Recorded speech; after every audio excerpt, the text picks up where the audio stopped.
Glória a Deus. Vamos dar uma forte salva de palmas ao Senhor. Glória a Deus. Hoje nós estamos na segunda mensagem da série Raízes. E foi uma bênção pela manhã. Eu tenho certeza que Deus vai falar ao seu coração essa noite, amém? Você crê nisso? Nós começamos essa série no domingo passado. E foi para mim um grande desafio em pensar o que nós iríamos conversar no começo desse ano. E nós entendemos que era muito importante nós falarmos sobre coisas que fossem essenciais. O desafio de falar algo que toca no essencial é que você nem sempre vai conseguir esgotar o assunto. Você não vai conseguir falar do assunto na totalidade. Mas esse é o objetivo. É falar da essência, daquilo que você vai construir em cima. E depois você vai precisar buscar mais, você vai precisar se aprofundar mais. Mas o nosso objetivo é te dar uma base. Porque nós acreditamos que não dá para construir nada de valor sem uma base, sem um alicerce de valor. Nós tínhamos proposto trabalhar 4 temas durante esse mês. Nós falamos na semana passada, inclusive o pastor Marco pregou de maneira extremamente ousada e cheio da graça e da presença de Deus sobre as raízes da nossa fé.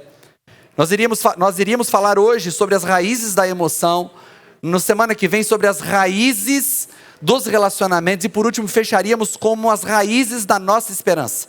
Mas aí depois da mensagem da semana passada, eu e o Marco estavam conversando durante a semana, e nós entendemos que estava faltando uma mensagem, que é a que eu vou pregar hoje, que tem por tema as raízes do pecado, ou a raiz do pecado. E eu quero muito que você abra o teu coração, porque eu tenho certeza que ao final dessa palavra o teu coração estará completamente envolto na glória e na graça do Senhor. Amém?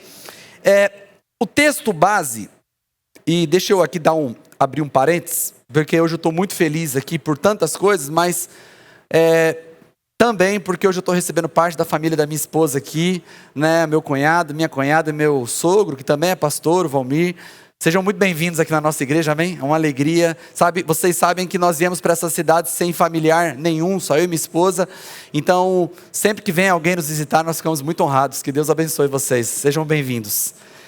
E eu quero que você, enquanto isso, abra a tua Bíblia ou acompanhe com a gente. Colossenses capítulo 2. Versos 6 e 7, esse é o texto da série. Não é o texto da mensagem de hoje, mas vocês vão entender por que esse texto é importante para hoje. Colossenses 2, versos 6 e 7. Portanto, como vocês receberam Cristo Jesus, o Senhor, continuem a viver nele. E ele vai dizer aqui as 2 palavras que foram base para a série. Enraizados e edificados nele, firmados na fé, como foram ensinados, transbordando de gratidão. Então, edificação e raízes, fala de sustentação e sustento. Enquanto edificação fala de sustentação, fala da onde eu coloco o meu alicerce, da onde eu ponho a minha estrutura. Raízes fala de sustento, da onde eu tiro a minha energia, da onde eu tiro os nutrientes para que eu cresça e para que eu exista. E Paulo está dizendo aos irmãos de Colosso que eles deveriam colocar a sua casa, a sua edificação sobre Cristo, mas não só a edificação que dá a sustentação, mas também colocarem as suas raízes em Cristo, para que eles pudessem ter sustento. E nós falamos sobre isso, é importante que você fique com essas 2 palavras no teu coração. Sustentação, aquilo que te dá firmeza, e sustento, aquilo que te dá nutriente, para que você entenda aquilo que nós vamos desenrolar aqui, pela graça de Deus nessa noite. Eu quero que você vá comigo para a primeira carta de Paulo a Timóteo, capítulo 6. Nós vamos ler do verso 6 ao verso 14, estou lendo na nova versão atualizada. O texto diz assim: de fato, grande fonte de lucro é a piedade com contentamento, porque nada trouxemos para o mundo, nem coisa alguma podemos levar dele. Tendo sustento e que com nos vestir estejamos contentes, mas os que querem ficar ricos caem em tentação em armadilhas e em muitos desejos insensatos e nocivos, que levam as pessoas a se afundar na ruína e na perdição. Verso 10. Porque o amor ao dinheiro é a raiz de todos os males. E alguns, nessa cobiça, se desviaram da fé e atormentaram a si mesmos com muitas dores. Mas você, homem de Deus, fuja de tudo isso. Siga a justiça, a piedade, a fé, o amor, a perseverança, a mansidão. Combata o bom combate da fé. Tome posse da vida eterna, para a qual você também foi chamado, e da qual fez boa confissão diante de muitas testemunhas, diante de Deus, que preserva a vida de todas as coisas, e diante de Cristo Jesus, que na presença de Pôncio Pilatos fez a boa confissão. Eu exorto você a guardar este mandato imaculado, irrepreensível, até a manifestação do nosso Senhor Jesus Cristo. Nós vamos pensar em todo esse texto, mas agora eu queria principalmente focar no verso 10, e ao longo da mensagem nós vamos voltar ao texto todo. E o verso 10 diz o seguinte: porque o amor ao dinheiro é a raiz de todos os males, e alguns nessa cobiça se desviaram da fé e atormentaram a si mesmos com muitas dores. Eu queria que você falasse comigo a primeira parte desse texto. Vamos fazer isso? Então vamos lá, 1, 2, 3. Porque o amor ao dinheiro é a raiz de todos os males. Eu acho que o microfone de vocês estava desligado, então vamos fazer o seguinte: eu vou abaixar o meu e vou aumentar o de vocês. Vamos fazer isso aí? Então vamos lá, 1, 2, 3. Porque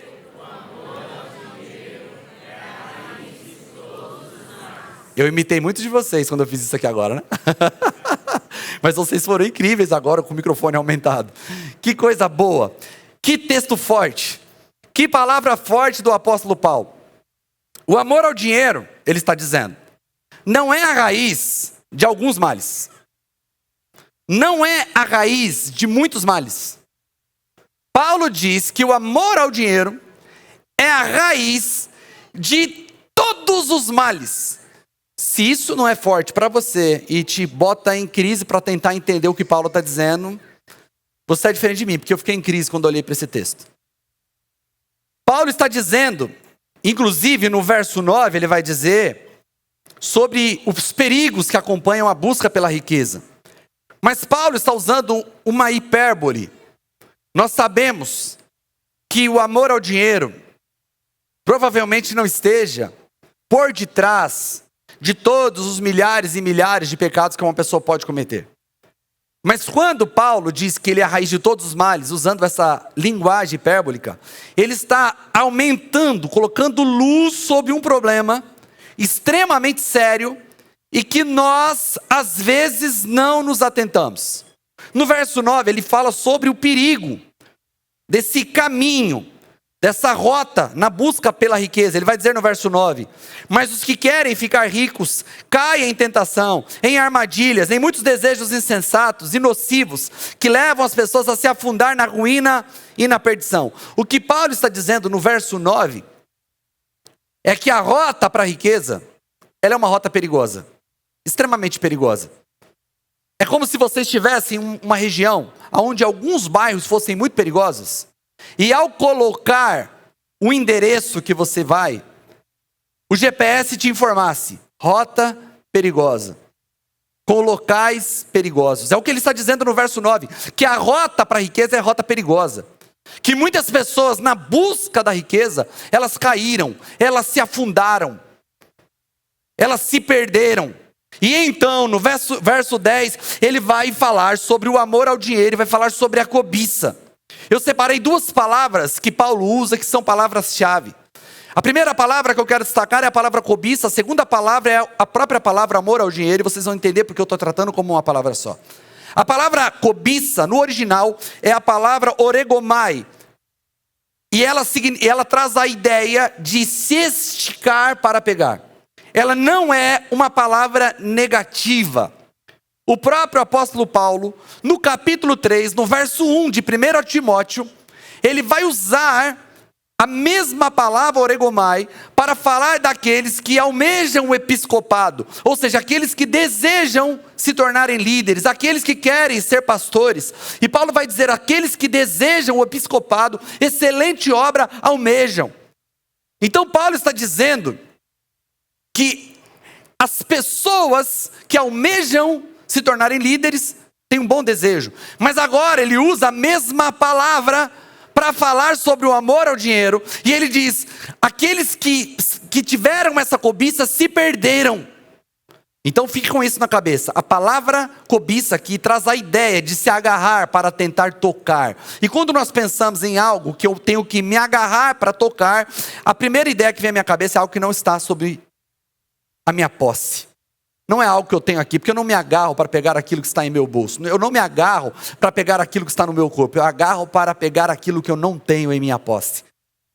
A segunda palavra é a palavra filargria. Essa palavra é uma palavra só no grego, mas foi traduzido por duas palavras no português, e foi traduzido por amor ao dinheiro, mas filargria é uma palavra só, e ela traz a ideia de afeição à prata, afeição ao dinheiro. Era uma expressão da época que mostrava alguém que olha para o dinheiro e tem afeto por ele.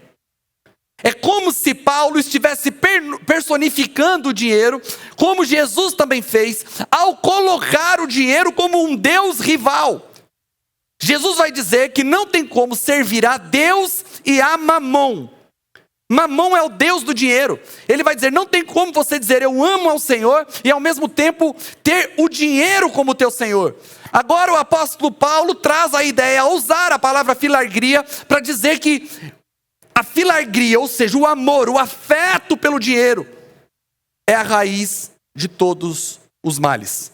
Agora, se a gente junta essas duas palavras, é o desejo de alcançar o dinheiro, o desejo de perseguir, com afeto, com paixão, com desespero. Isso me lembra muito quando alguém está apaixonado. É como se a pessoa corresse atrás da outra pessoa o tempo todo. Já conheceu alguém apaixonado? Quanto tempo você passava no telefone com a sua namorada, que hoje talvez seja sua esposa? Quanto tempo, gente? Você fica esse mesmo tempo com ela hoje? Sim ou não? Irmão, normalmente a mulher dá uma olhada pro marido assim e fala assim. Mas graças a Deus que paixão passa, porque é uma química que se ficasse no corpo para sempre, não estava morto. Ninguém trabalha, ninguém faz nada, né? É o tempo todo cabeça no mundo da lua, viajando, porque é uma paixão. Paulo está usando a mesma linguagem, que estar apaixonado pelo dinheiro, perseguindo o dinheiro o tempo todo, é a raiz de todos os males. E quando eu penso nessa imagem de estar me agarrando e sendo advertido para não tentar me agarrar, eu não consigo não pensar no Éden. Porque no Éden, Deus faz um jardim perfeito, com tudo que o homem precisa para viver. Coloca no jardim várias espécies de frutas e diz: pode comer, fica à vontade. Na viração do dia, o Senhor vinha ter com o homem, todos os dias, uma relação incrível, um mundo perfeito, sem pragas, sem espinhos, sem abrolhos, sem doenças, sem morte, um mundo incrível. E aí ele coloca uma árvore que ele chama de árvore do conhecimento do bem e do mal. Nós estamos fazendo a exposição bíblica esse ano. E alguém fez uma pergunta a respeito da árvore do conhecimento do bem e do mal. E a pergunta foi uma pergunta legítima. Pastor, por que Deus fez uma árvore do conhecimento do bem e do mal? Se ele não tivesse feito, estava tudo resolvido. Mas esse Deus bom e perfeito, ele não queria ser adorado por obrigação. Ele faz uma porta para sair do jardim, e a porta para sair do jardim é a árvore do conhecimento do bem e do mal.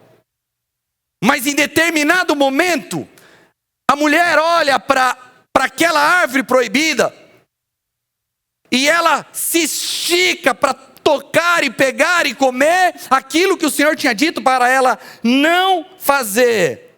E isso é o que o homem faz. Ele busca fora de Deus aquilo que ele só podia buscar em Deus. E o homem e a mulher buscam independência de Deus. Pela graça e misericórdia de Deus, eles não morreram. Pela graça e misericórdia de Deus, Deus preparou um cordeiro para eles no Éden, para que esse cordeiro fosse morto no lugar deles. Pela graça e misericórdia de Deus, o Senhor os cobriu. Pela graça e misericórdia de Deus, Jesus preparou um cordeiro para todos nós. Mas o desejo do homem era ficar independente de Deus, se separar de Deus, viver por sua própria vontade, tendo seus próprios desejos satisfeitos. E eles abriram mão do senhorio de Deus para se assenhorar de seus próprios desejos, para buscar nas coisas aquilo que eles só podiam buscar em Deus. Então entenda a lógica de Paulo. Na lógica de Paulo, o amor ao dinheiro, esse desejo de possuí-lo com o coração apaixonado, é colocar o dinheiro no lugar de Deus. Não é o dinheiro como espécie, não é o dinheiro como ferramenta para comprar, não é o dinheiro como ferramenta para sustento, não é o dinheiro, é esse amor, esse desejo, esse olhar confiante no dinheiro, como se ele fosse resolver todos os nossos problemas. Agora, isso nos leva a uma pergunta: como você fica quando você tem dinheiro? A sua paz está diretamente ligado a quanto você tem de dinheiro. Você tem mais paz hoje? Ou você tinha mais paz antes? Você que hoje tem um pouquinho mais de dinheiro, você tem mais paz hoje com a quantidade de dinheiro que você tem? Ou você tinha mais paz antes, quando você não tinha nada? Porque a nossa relação com o dinheiro é uma relação que nós precisamos focar nela. Por quê? Porque nós vivemos com ele todos os dias. Você usa o dinheiro para comer. Você usa o dinheiro, pensa no dinheiro quando você vai casar. E aí, tem dinheiro para casar? Não tem? Quando a gente vai poder casar?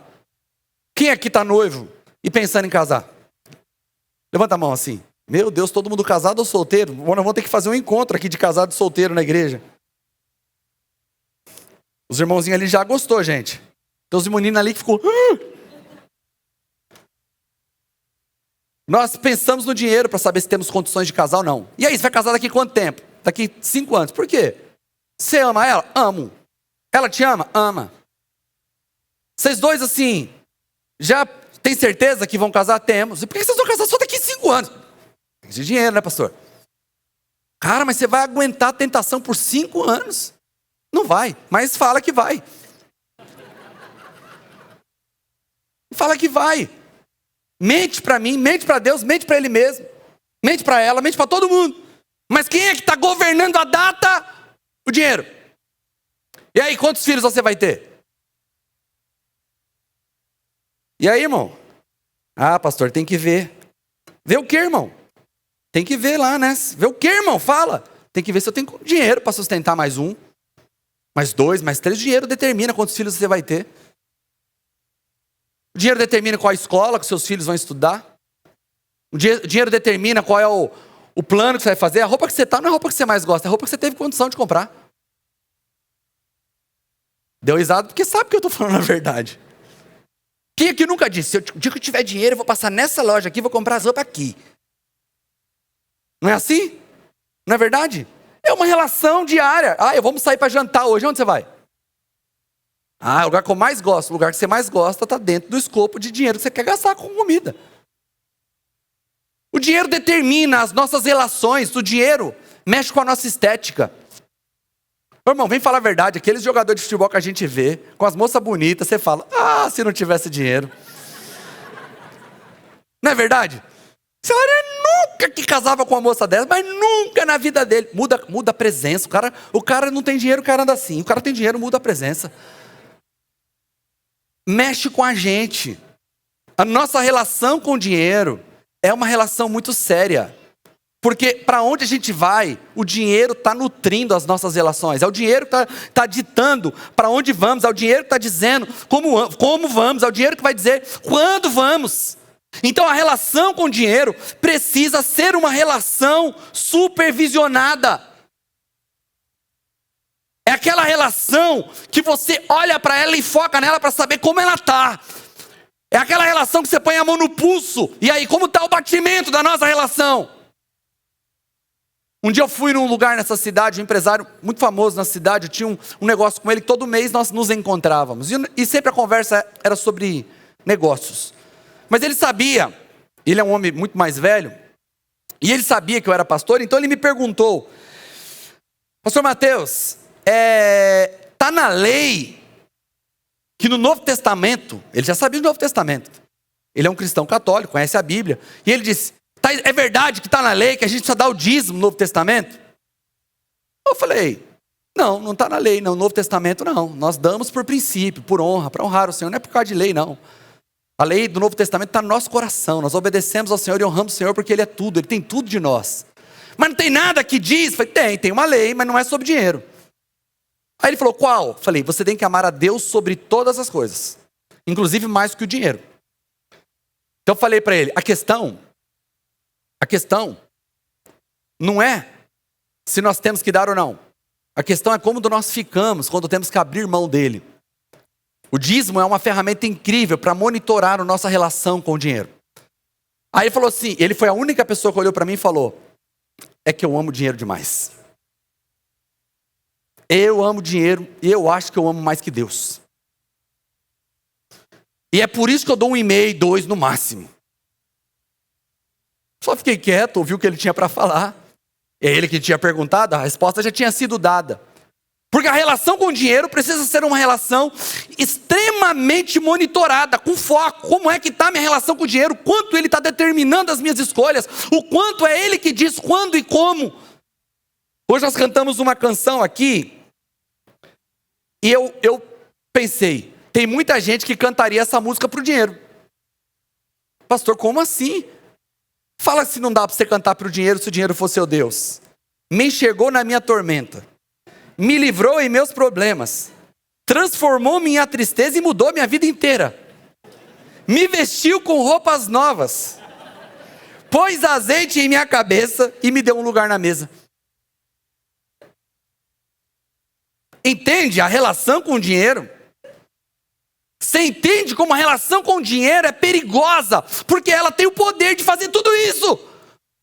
Ela tem o poder de pegar alguém que está desesperado, jogado pelos cantos, tentando se matar, e de repente essa pessoa muda a roupa, muda a veste, muda os amigos, muda os ambientes, muda tudo. Então a pessoa diz: é isso que eu preciso, já descobri o que eu preciso, é o dinheiro.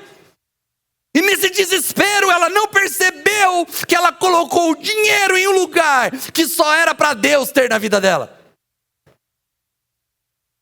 Isso é a substituição do Deus eterno. A gente sabe que existe risco em enriquecer, nós já lemos o texto. Mas a Bíblia não está dizendo que ser rico é a raiz de todos os males. E nem muito menos que o dinheiro é a raiz de todos os males. Ele está falando desse lugar, de pôr o dinheiro nesse lugar, onde ele é tudo o que eu preciso, ele é a minha busca, o meu desespero, o meu anseio. Porque para os ricos, olha o que Paulo vai dizer, a partir do verso 17, do mesmo capítulo 6. Exorto os ricos deste mundo a que não sejam orgulhosos, nem depositem a sua esperança na instabilidade da riqueza, mas em Deus, que tudo nos proporciona ricamente para o nosso prazer. Que eles façam o bem, sejam ricos em boas obras, generosos em dar e prontos a repartir, ajuntando para si mesmos um tesouro que é sólido fundamento para o futuro, a fim de tomarem posse da vida eterna. Então Paulo não está dizendo assim, diga aos ricos desse mundo, Timóteo, para se livrarem do dinheiro, porque o dinheiro é uma praga. Fala para os ricos do mundo que se eles ficarem ricos, nem para o céu eles vão. Não é isso que Paulo está dizendo, não. Ele está dizendo assim, diga aos ricos desse mundo, para não colocarem a sua esperança na instabilidade da riqueza, porque dinheiro hoje você tem, amanhã você pode não ter, e se você não tiver, você vai precisar continuar feliz e satisfeito, porque o Senhor é tudo que Ele precisa. Diga para ele aproveitar que ele tem dinheiro e abençoar pessoas ao redor dele.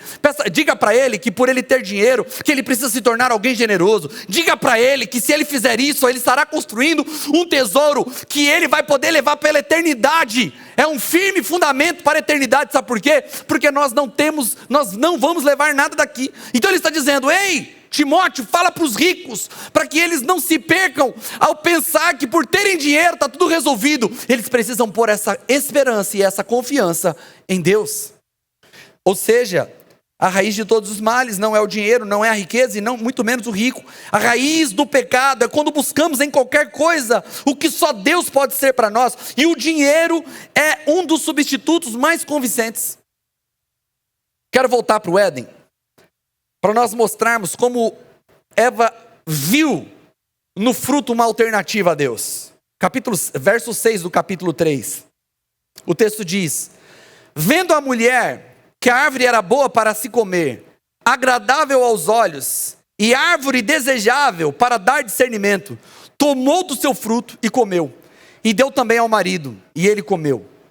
Deixa eu dizer uma coisa para você: não havia nada no fruto que Deus não podia dar. Não havia nada no fruto que ela não podia buscar em Deus.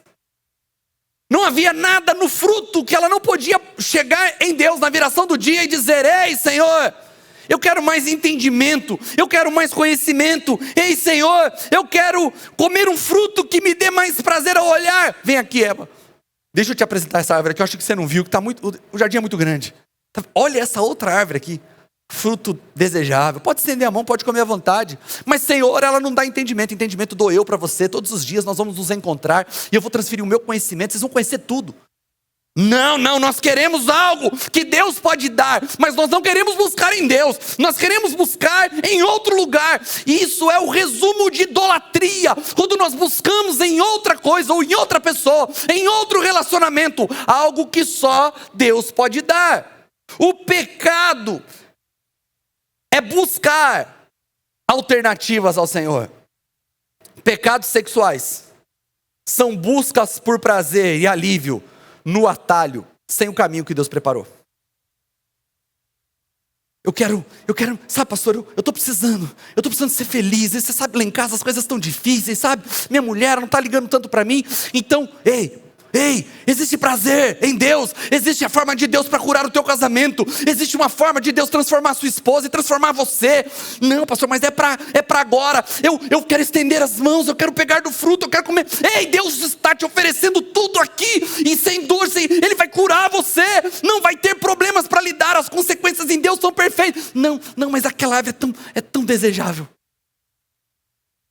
Pecados de comparação é buscar na comparação, porque na comparação às vezes eu me sinto orgulhoso porque me comparo com alguém que talvez não teve os mesmos resultados que eu, mas também me dá inveja, porque às vezes eu também me comparo a alguém que teve mais resultado que eu. Isso é um pecado, ficar se comparando é pecado. E por que pecamos o pecado da comparação? Pecamos o pecado da comparação porque nós queremos encontrar no outro identidade, e identidade nós só podemos encontrar em Deus. O pecado da maledicência é quando você vive falando mal das pessoas. Por que o pecado da maledicência tem a ver com isso? É porque nós nos colocamos no lugar do juiz e não descansamos enquanto Deus faz a parte dele. Todo pecado é buscar em outra coisa aquilo que só podemos encontrar em Deus. E o dinheiro, o amor ao dinheiro, pode virar uma raiz por detrás de todos esses problemas, porque ele promete prazer, status, controle, segurança, e a gente ignora que em Deus nós temos tudo o que nós precisamos. Ou seja, Cristo é o nosso sustento, é a nossa sustentação, e a raiz do pecado é colocar o nosso sustento e a nossa sustentação sobre qualquer outra coisa que não seja o Senhor. Então, se existe algo na tua vida, hoje, que você está dizendo assim: quando eu tiver isso aqui, quando eu alcançar o que eu estou esperando, aí eu vou estar bem. Se você está falando isso, se isso está no teu coração, é porque você ainda não se encontrou com o Senhor e não desfrutou daquilo que o Senhor pode te dar. Mas uma vez que nós fechamos o diagnóstico, uma vez que nós entendemos o que é a raiz de todos os males que Paulo fala, uma vez que entendemos o que é o amor ao dinheiro, qual é o perigo de pôr o dinheiro nesse lugar de Deus, onde buscamos nele resposta, onde buscamos nele decisões, onde buscamos nele identidade, todo pecado será um apontamento para o desvio do que você pode receber de Deus. Uma vez que entendemos isso, e nós não queremos ficar somente no diagnóstico, nós precisamos aprender algumas coisas que Paulo nos ensina no capítulo todo. E eu quero trazer 4 verdades para vocês aqui nesta noite. A primeira verdade é que existe uma outra fonte de lucro. Olha o que está escrito no verso 6 do capítulo 6. De fato, grande fonte de lucro é a piedade com contentamento. Porque nada trouxemos para o mundo, nem coisa alguma podemos levar dele. Tendo sustento e com nos vestir, estejamos contentes. Paulo estava dizendo o seguinte, por que Paulo está confrontando? Paulo está confrontando porque chegou um pessoal na igreja onde Timóteo era pastor. O pessoal não respeitava Timóteo porque Timóteo era muito novo. E teve um pessoal que passou lá e começou a querer fazer do ministério fonte de lucro. Gente que queria enriquecer se tornando pastor. Parece que é uma história antiga essa já, né? Não, agora encontrei uma forma, porque eu estou lidando com pessoas, com sentimento, e naquela época já existia pessoas que faziam isso. E de repente Paulo fala, não é assim, mas tem sim um jeito de buscar lucro, sabe como? Tendo uma vida piedosa e buscando contentamento. O que é vida piedosa? É uma vida cristã devota. Aquela vida cristã que você fala assim, eu vivo para o Senhor, eu penso para o Senhor, eu me preparo para o Senhor, eu busco nele. E estar satisfeito é buscar no Senhor a nossa satisfação. É buscar nele a nossa plenitude. Talvez você possa dizer assim, mas será que se eu for uma pessoa que sou contente, satisfeito com o que tendo o que comer, o que vestir, e está tudo bom para mim? Será que eu não vou me tornar uma pessoa relapsa, ou talvez uma pessoa preguiçosa, ou talvez uma pessoa que não busca por mais para abençoar a família? Então eu responderia a essa pessoa, olha, nós não precisamos crescer na vida buscando contentamento. Nós podemos crescer na vida contentes. Porque eu trabalho, eu busco ser excelente nas coisas que faço, não porque essas coisas vão me dar contentamento. É porque Paulo diz aos Colossenses capítulo 3, verso 23, que tudo quanto fizerdes, faça de todo o coração como para o Senhor. Então você vai trabalhar, meu amigo, que a sua empresa seja a melhor empresa, que você atenda o cliente da melhor maneira, porque você está atendendo o próprio Senhor. Você está organizando a loja para o Senhor. Você está resolvendo as coisas como se fosse para o Senhor. Você é filho de um Deus que criou o céu e a terra e que fez tudo com excelência. Então você vai trabalhar e vai ser excelente em tudo que você fizer. Você tem a mente de Cristo, então você vai estudar e vai buscar conhecimento, porque você precisa alimentar essa mente poderosa que Deus te deu. E com tudo isso, não tem como você não ir avançando. Você ir crescendo na vida. Mas não é para ficar contente, porque nós que servimos ao Senhor, saímos de casa dizendo, mais um dia para me viver cheio de Jesus. Tinha uma canção que nós cantávamos nas escolas bíblicas de férias ou na escola dominical, que era assim, se Jesus te satisfaz, bate palma. Ah, tem uns crentes antigos aqui também. Vamos ver se tem mais uns para vocês ensinar os outros. Então vamos lá. Se Jesus te satisfaz, bate palma. Não satisfaz muita gente aqui não. Vamos de novo. Se Jesus te satisfaz, bate palma. Se Jesus te satisfaz, bate palma. Fica aí no seu cantinho, cumprimente o seu vizinho. Cumprimente, irmão, teu vizinho. Se Jesus te satisfaz, bate palma. Nós aprendíamos quando criança, que nós precisamos ser satisfeitos em Cristo. Precisamos buscar a nossa satisfação nele. E isso é fonte de lucro. E Paulo vai dizer, isso é fonte de lucro, porque lucro é fechamento positivo. E ele vai dizer que é fonte de lucro para aqui, e ele vai dizer o porquê. Ele vai dizer, porque nós não trazemos nada para esse mundo, e nada levaremos para depois dele. Você veio nu, e volta nu. Eu nunca vi, aqui em Itapetininga, talvez você tenha visto, um cortejo fúnebre, com uma carreta atrás, levando todos os bens para ser enterrado também, já viu? Não? E se tivesse, irmão, pensa no lugar onde os bandidos iam deitar e rolar. Irmão, morreu. O médico está com dúvida que você vai morrer, já tem gente correndo atrás para fazer inventário. já está pedindo senha do banco, tentando arrancar o máximo que pode, que depois do morto trava tudo, não é assim? Irmão, morreu, acabou. Não vai levar. Mas aí Paulo diz, tem um jeito de você levar. É você vivendo uma vida piedosa e contente e satisfeita em Cristo. Isso é grande fonte de lucro. Segunda verdade.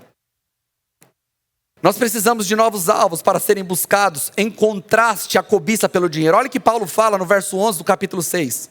Mas você, homem de Deus, fuja de tudo isso, siga a justiça, a piedade, a fé, o amor, a perseverança, a mansidão. Qual é a ideia de Paulo aqui? Ele sabe que nós temos problema em lidar com o plano geral. O plano geral é esse. Nós viemos sem nada, vamos voltar sem nada. Jesus nos satisfaz, Ele precisa ser a nossa satisfação. Mas nós, seres humanos, precisamos do plano para segunda-feira. O que eu faço amanhã, pastor? Beleza, estou empolgado. Agora Jesus me satisfaz. O que eu faço segunda-feira? E Paulo fala assim, sabe o que você faz?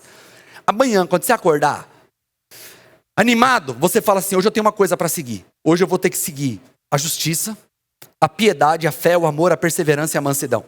É hoje que eu vou ser a pessoa mais mansa da terra. Vai ver. Manda o folgado, Senhor. Manda o folgado. Que você vai ver hoje. Porque hoje vai ser um dia incrível. Mas por que você está assim tão animado? Porque hoje eu estou animado em Deus. Porque hoje eu tenho que perseguir a fé. Hoje minha vida é com fé. Hoje eu confio no Senhor para todas as coisas que eu vou fazer. Eu tenho uma meta para o meu dia de hoje. Eu tenho uma meta. Qual é a meta? Amar. Hoje eu acordei para amar. Hoje eu vou amar minha esposa como eu nunca amei. Vou amar meus filhos como eu nunca amei. Hoje vai ser diferente. Hoje você vai ver. É a meta. Hoje eu tenho uma meta. Mas, cara, qual que é o tanto da meta? Cara, aí você fala que nem uma presidente que a gente já teve, né? Não, quando a gente alcançar a meta, a gente dobra a meta e não sei qual é a meta e pronto, vai pra cima. Só vou amar. Perseverar em ter fé. Eu preciso de uma meta para amanhã. E essa meta é tangível. Ela pode não ser quantificável, mas é tangível, porque minha família vai desfrutar, a minha família vai desfrutar do amor, a minha família vai desfrutar da minha fé, o Senhor vai receber a minha fé como uma oferta para Ele. Eu não vou pôr minha esperança nos outros, nos homens e nas promessas dos homens. Eu vou acordar hoje, vou fazer tudo excelente, hoje eu vou viver uma vida incrível para Jesus. Paulo está dizendo, isso sim é uma meta para ser seguida, porque essa não vai te levar para a perdição, e esse caminho é um caminho seguro. Terceira verdade, lute todos os dias e esteja pronto para se levantar e lutar outra vez. Olha o que ele diz no verso 12. Combata o bom combate da fé. Tome posse da vida eterna para a qual você também foi chamado e da qual fez boa confissão diante de muitas testemunhas. Isso aqui é incrível, porque Paulo está usando com Timóteo a linguagem de Deus com o povo de Israel quando eles foram chegar na terra prometida. Vem aqui, tribo de Judá, vem aqui, junta aqui. Josué está lá. Vem aqui. Aquela região ali perto do Eufrates, aquela região de cima, ali, a região do centro, ali agora, vamos falar aqui com vocês, tribo de Judá. Essa aqui é toda de vocês. Sabe aquela outra porção ali, é de vocês, Manassés. Vem aqui, tribo de Efraim, todo mundo aqui do meu lado, tudo aqui é seu, e todo mundo, é nosso, nós ficamos com uma parte bem grandona, e aí, quando é que a gente vai tomar posse? Como que a gente vai lá pegar para nós? Não, seguinte, tem um exército lá para vocês destruir, uns gigantes para vocês matar, uns muros para vocês quebrar, mas é nosso ou não é nosso? É de vocês, Deus deu para vocês, vai lá. Mas como que a gente vai lá? Os caras têm carro de ferro lá, os caras têm metralhadora, canhão, bazuca, como é que a gente entra? O pastor tinha isso naquela época, eu só estou parafraseando, irmãos. Os caras são muito poderosos. Isso aí, eu já dei. Tenha fé e tome posse, é de vocês, mas não está sob o controle de vocês, vocês vão precisar tomar posse. Paulo está dizendo a Timóteo, combata o bom combate, tome posse da vida eterna, que você confessou diante de... Sabe o que ele está dizendo? Que nós vamos ter que acordar todo dia de manhã dizendo, é mais um dia para arregaçar a manga. Ontem eu perdi, ontem eu não amei como eu devia amar não. Fui nocauteado, voltei para casa com o olho roxo, tratei as pessoas do jeito que não era para ter tratado, não tive fé, fui incrédulo, falei mal dos outros, ontem eu pequei, mas hoje você vai ver, hoje eu vou acordar pela graça de Deus, eu vou vencer. Irmãos, ele está dizendo que todo dia a gente acorda disposto a guerrear contra nós mesmos. Nós não somos agentes passivos. As coisas não vêm para nós de mão beijada. Nós precisamos lutar, nós precisamos acordar todo dia e todos os dias buscarmos em Deus ajuda, em todos os dias buscarmos em Deus força, em todos os dias buscarmos na graça de Deus capacitação para vencermos aquilo que não vencemos ontem. Vai ter dia que nós vamos chegar em casa arrebentado, vamos terminar nosso dia chorando aos pés do Senhor, dizendo: Senhor, hoje eu falhei, hoje eu não consegui, mas amanhã eles vão ver. Amanhã esses demônios vão ver eu me levantar de manhã e o seu nome vai ser glorificado na minha vida. Hoje eu não fui o melhor esposo, mas amanhã eu vou ser o melhor esposo que a minha mulher pode ter. Meus filhos não tiveram um bom pai hoje, mas amanhã eles vão ver um pai que é bom. Porque sabe por quê, Senhor, eu estou falando isso? Porque eu sei que sua graça me capacita para vencer todos os inimigos que se levantarem contra mim. Eu vou combater o bom combate, vou tomar posse. Quarta e última verdade da noite: essa luta vai acabar. Ele vai dizer assim no verso 14: aguarda. Ele diz assim, ó, eu exorto você a guardar este mandato imaculado, irrepreensível, até a manifestação de nosso Senhor Jesus Cristo. Sabe o que Paulo está dizendo para Timóteo? Essa luta vai acabar. Eu estava pensando hoje de manhã que nós deveríamos pôr em nossa casa, amor, um adesivo assim, quando a gente acordar, depois a gente pôr um quadrinho lá embaixo, espalhado pela casa, alguns quadrinhos escrito assim: hoje pode ser o último dia. Mas pastor, por quê? Porque pode mesmo. A gente pode estar vivendo o nosso último dia, mas também para me lembrar que um dia Deus vai dar o fim nessa luta toda e nós vamos estar bem juntos com Ele para a eternidade. Um dia nós seremos livres da presença do pecado. Vai ter um dia aonde toda lágrima será enxugada e todo choro vai acabar. Vai ter um dia aonde nós vamos dizer assim: ufa, acabou. A gente se entristece quando pessoas que nós amamos e que servem a Jesus partem para a glória. Nós nos entristecemos quando pessoas morrem. Mas irmão, é um pouco de egoísmo, sabe? Porque enquanto a gente está triste, a pessoa está dizendo: ufa, acabou. Ufa. Cheguei. Cheguei, Brasil. Cheguei, Deus, cheguei. Passou, acabou, cheguei. Irmãos, essa luta vai acabar. Essa semana eu tive 2 crises de ansiedade. Eu não costumo falar sobre isso, e talvez eu tenha pouco isso, mas essa semana foi uma semana difícil, tive 2 crises. Acordei um dia, na sexta-feira, coração palpitando, não tinha nenhum motivo aparente, nada. Fiz uma varredura nos meus pensamentos, não tinha nada, mas estava mal. Uma angústia no meu peito. E aí eu torcia para o dia acabar, porque eu sabia que depois que eu dormisse, outro dia eu acordava bem. Quando eu tenho, é mais ou menos, isso é um dia. E no sábado, que foi ontem, eu não acordei com crise de ansiedade, mas acordei com uma baita dificuldade de me concentrar. Depois do almoço, eu entrei no meu escritório, e eu entrei para poder só revisar o sermão de hoje.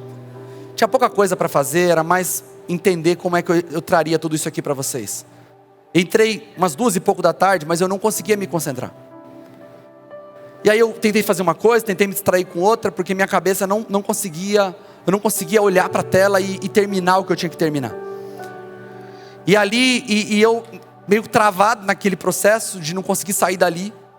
E de repente a Maiara, ministra de louvor aqui da igreja, me manda uma mensagem perguntando sobre qual louvor ela queria que ela tocasse em Sorocaba, porque eu ia ministrar lá. E eu estava ali tentando me distrair, peguei o celular, olhei e respondi: Maiara, eu não vou te explicar a mensagem toda de amanhã, mas a mensagem é que Jesus é suficiente. Mas quando eu falei que Jesus era suficiente, eu já senti minha voz embargada. Eu falei assim: Jesus é suficiente, eu ainda não busquei Ele. E de repente eu senti uma voz no meu coração dizendo assim: você sabe que eu estou aqui, né? E aí continuei ali tentando me concentrar. Passado 30 minutos, o Jones manda a mensagem: pastor, você vai pregar amanhã? Que música você quer que a gente canta no final? Eu falei: Jones, Cara, eu não posso dizer para você todo, não vou dizer para você toda a mensagem, que não precisa, mas eu vou falar sobre assim, um resumo da mensagem. Que Jesus é suficiente. E aí nesse momento, o meu cérebro, ele já criou a imagem, porque nosso cérebro é poderoso. E assim, na minha cabeça, assim, a imagem é mais ou menos Jesus encostado, assim, olhando para mim e falando assim: no seu tempo, garotão. Estou aqui para resolver seu problema. E às vezes eu sinto que Jesus está um tempão lá, sabe? Dizendo: eu estou aqui, cara. Você tá dando voltas aí, mas eu estou aqui. E naquele momento eu parei tudo, me prostrei aos pés de Jesus, e Ele começou a tirar toda aquela pressão do meu coração. Todos os dias nós passamos por luta, e Jesus está na nossa disposição para nos satisfazer. Mas nós continuamos acreditando que o dinheiro de segunda-feira vai mudar alguma coisa na nossa vida.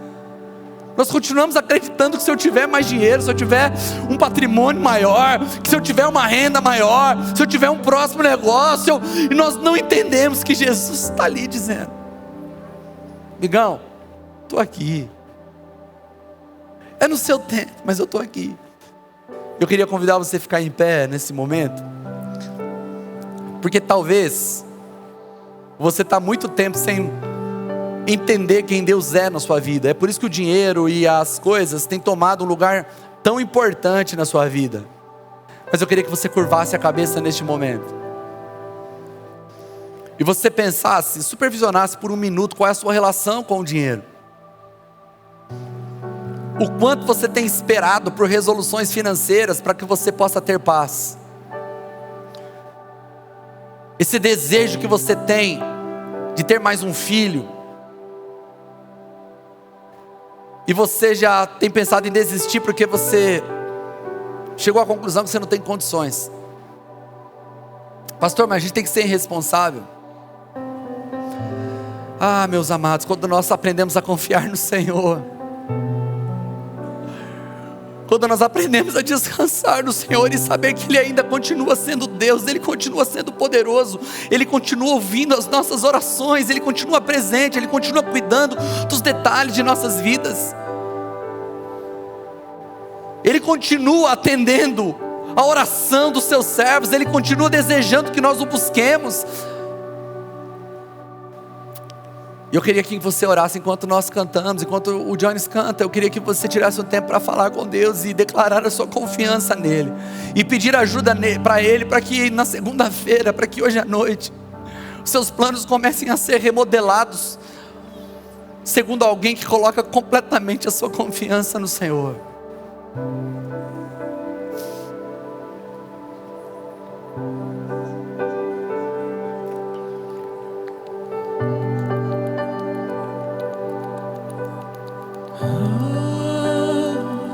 Eu estou aprendendo a estar cada dia mais satisfeito em Ti,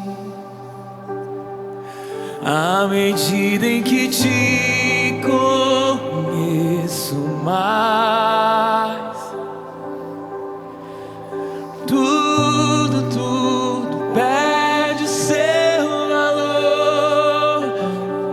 Eu estou aprendendo a estar cada dia mais satisfeito em Ti, à medida em que Te conheço mais.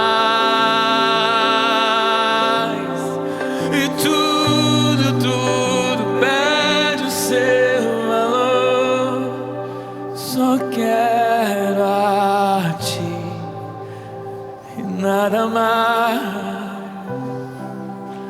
e nada mais, nada além de Ti.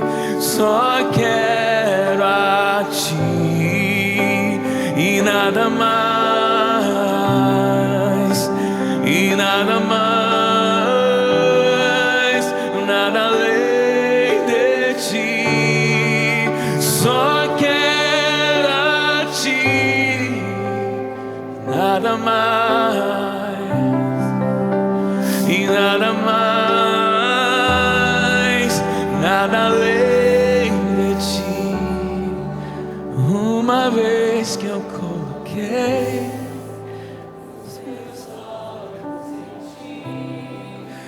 nada mais.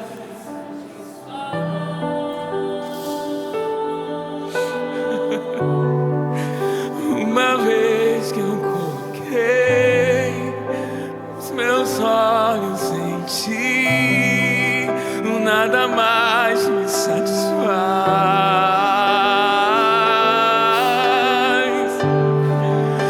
Uma vez que eu coloquei os meus olhos em ti, nada mais me satisfaz.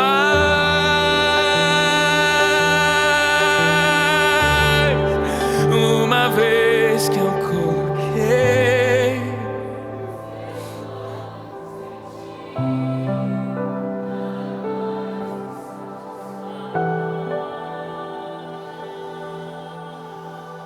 Senhor, nós clamamos a Ti.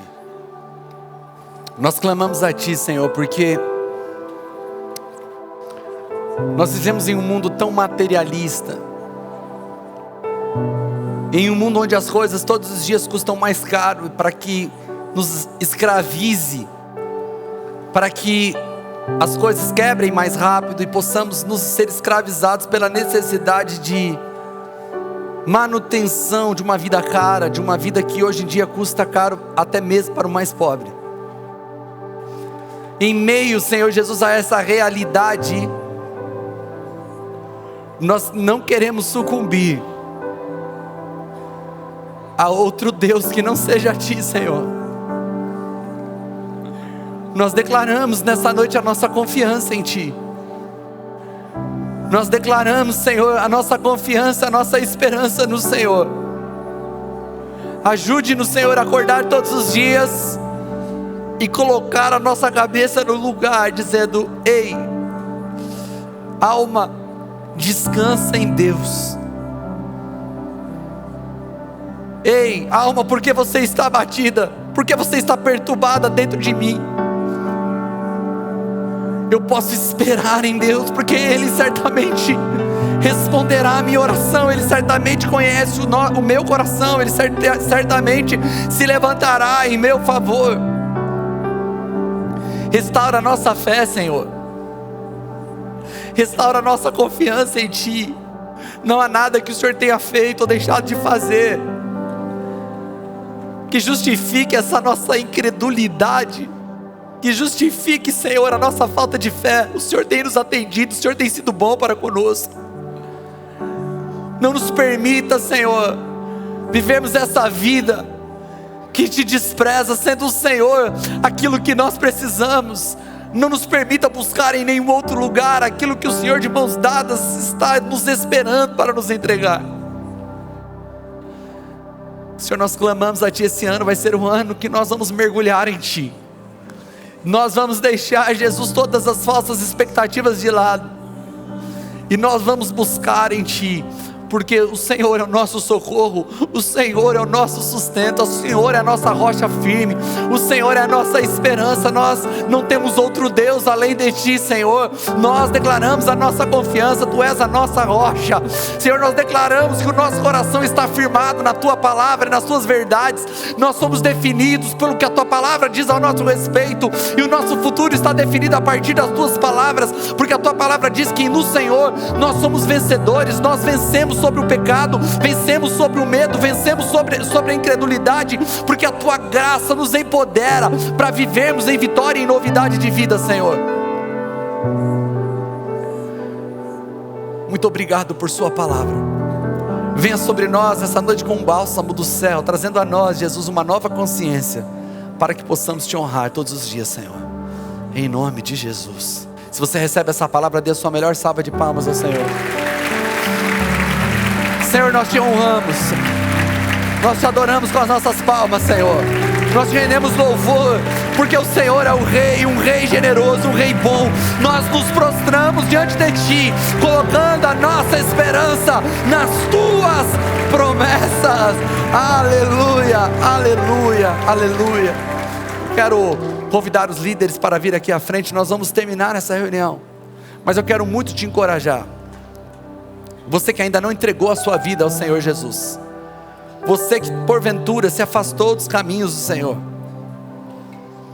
Eu quero muito te encorajar a não ir embora sem vir aqui dizer a um desses irmãos: ore por mim, eu estou voltando hoje para a casa do meu pai.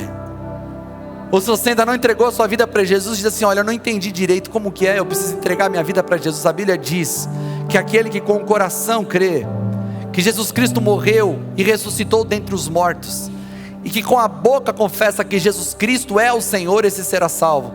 Você precisa fazer essa boa confissão. Paulo disse que Timóteo fez essa boa confissão diante de muitas testemunhas. Hoje nós temos muitas testemunhas aqui para testemunhar a sua decisão. A Bíblia vai dizer que Jesus veio para os que eram seus, os que eram seus não receberam, mas aqueles que creram, aqueles que o receberam, receberam o direito de se tornarem filhos de Deus. Hoje existe uma grande oportunidade de você sair desse lugar vazio e fazer parte da família de Deus. Mas talvez não seja o seu caso, você nem se afastou e já entregou sua vida para Jesus, mas seu coração estava apertado, você estava cheio de medo e de insegurança. Eu quero te convidar a vir aqui no final do culto. Os irmãos vão estar aqui para te servir e orar por você. Deixa eu dizer uma coisa para você: não tenha medo de abrir o teu coração. Você não precisa enfrentar as suas batalhas sozinhos. Não existe vergonha em abrir o teu coração. É perigoso lutar sozinho, porque sozinho podemos morrer e ninguém fica sabendo. Podemos estar no final da batalha. Eu quero dizer para você que se você estiver em família, com seu coração aberto, certamente você encontrará uma mão estendida para te ajudar no seu momento difícil. Amém? Senhor, nós te agradecemos por essa noite, te agradecemos pela tua presença nesse lugar. Que o amor de Deus, a graça de Jesus Cristo, seu Filho, e a consolação e a comunhão do Espírito Santo esteja sobre cada um de nós, desde agora e para todos sempre. Todos digam amém. Que Deus te abençoe, que você tenha uma ótima semana, e não vá embora. Se você precisa de oração, desfrute